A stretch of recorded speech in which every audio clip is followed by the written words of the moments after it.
Seja bem-vindo a mais um vídeo do canal Fomos Testemunhas de Jeová. Meu nome é Paulo Henrique Araújo, eu tenho 37 anos de idade e meus pais são da Bahia. E quando eu tinha 3 anos de idade, a minha mãe, ela virou estudante da Bíblia das Testemunhas de Jeová. Isso em 1988. Né? Em 1993, a minha mãe, ela se batiza.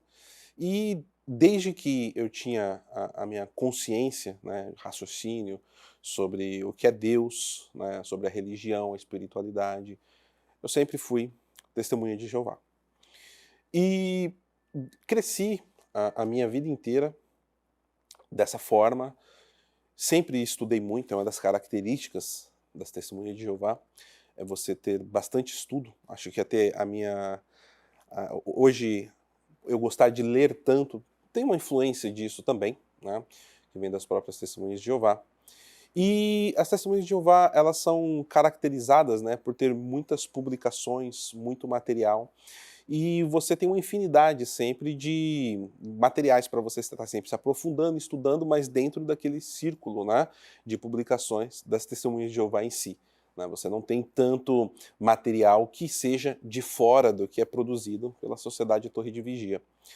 E sempre fui um estudante da Bíblia, né? Eu sempre estudava, tinha o meu instrutor, tive pessoas assim, boas pessoas que davam o estudo da Bíblia para mim, só que isso começou a ter algum descompasso já na minha infância, porque a minha mãe tornou-se testemunha de Jeová e o meu pai não.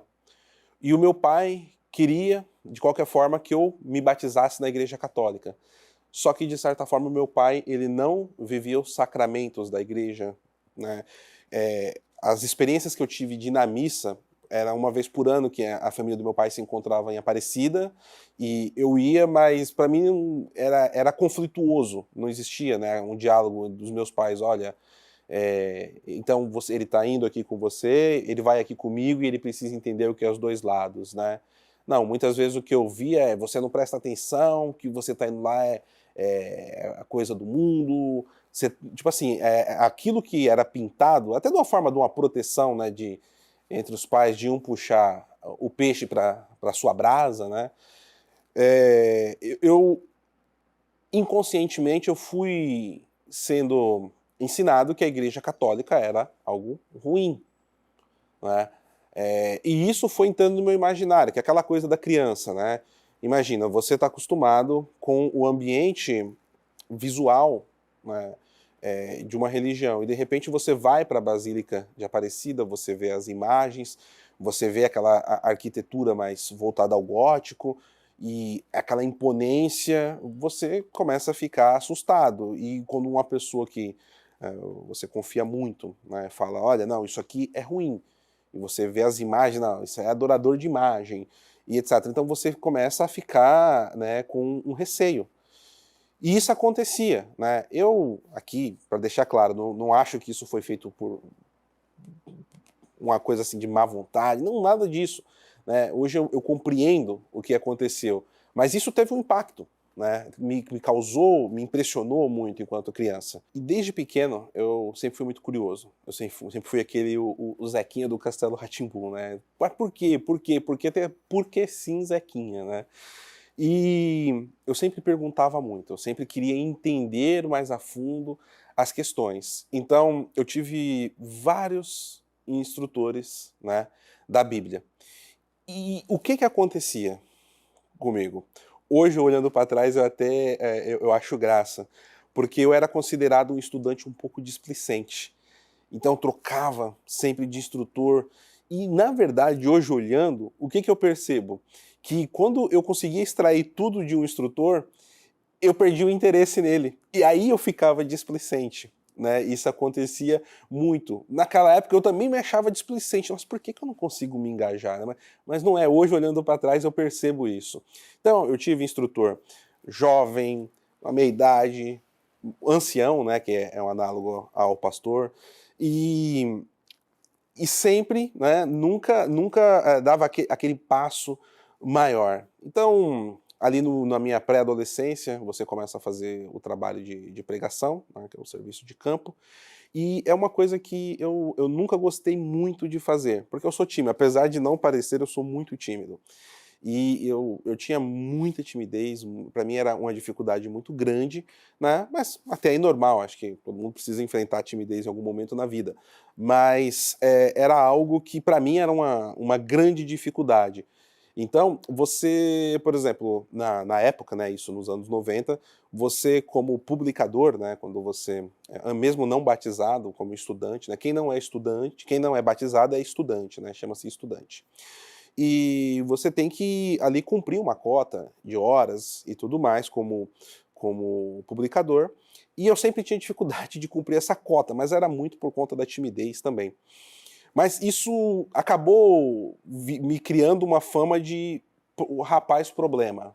Uma fama assim do rapaz problema. Por quê? Porque eu perguntava, eu não estava tão interessado em fazer ali tudo daquela forma. Por quê? Porque eu queria entender melhor certas coisas. Só que isso foi me dando alguns aspectos importantes para a formação do caráter, né, da questão espiritual. Então, quando eu começo a entrar na adolescência, então todo adolescente tem aquela sua fase um pouco mais rebelde, e eu comecei a ter muita pressão, tá, dentro da própria religião para me batizar. Só que em todo o tempo que eu estudei bastante, que eu me dediquei bastante, eu aprendi que o batismo era algo extremamente importante. E o batismo, ele não era algo que, assim, você iria e falava, não, eu vou aqui hoje e amanhã acabou, não. A Testemunha de Jeová passava esse senso, assim, passam, né, esse senso do batismo é muito, muito latente. Então, se você está dando o seu sim e você não tem como voltar atrás depois de fazer isso. E aquilo me assombrava. Eu falava, peraí, se eu fizer algo e depois amanhã eu me arrepender, o que vai acontecer comigo? E eu falava, não vou me batizar, não é hora de me batizar, não quero. Quando for o momento certo, eu me batizo. E você vai crescendo, quando estava chegando ali por volta dos meus 18, 19 anos, eu comecei a vivenciar algumas coisas no meu entorno que me chamava muita atenção. Então, por exemplo, eu tinha amigos, né? E óbvio, adolescente apronta. Adolescente apronta. E eu tinha um amigo que o pai dele foi assassinado na Bahia e a família veio para São Paulo, a família toda dele era Testemunha de Jeová, tios, avós, tudo. E ele fumava cigarro só. E ele era publicador, já era batizado, tudo. E descobriram que ele fumava. E ele foi desassociado. E isso é um tema de muita controvérsia, né?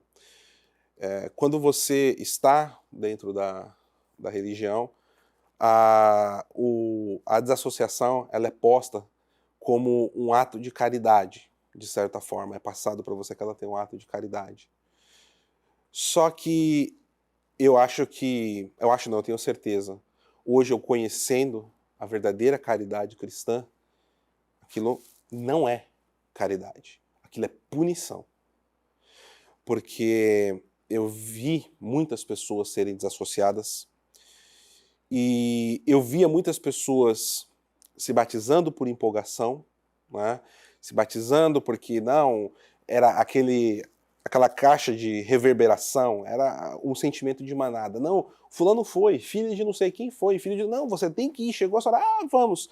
Só que essas pessoas não estavam preparadas para o compromisso do batismo que era posto. E eu comecei a ver pessoas aqui sendo associadas aqui, ali, eu falei, peraí, eu não me batizei, mas eu não estou sendo hipócrita. Na minha cabeça, né, ali sem entendimento, eu pensava isso. Inscreva-se no canal, deixe o seu like, compartilhe o vídeo, faça a sua parte para ajudar outros.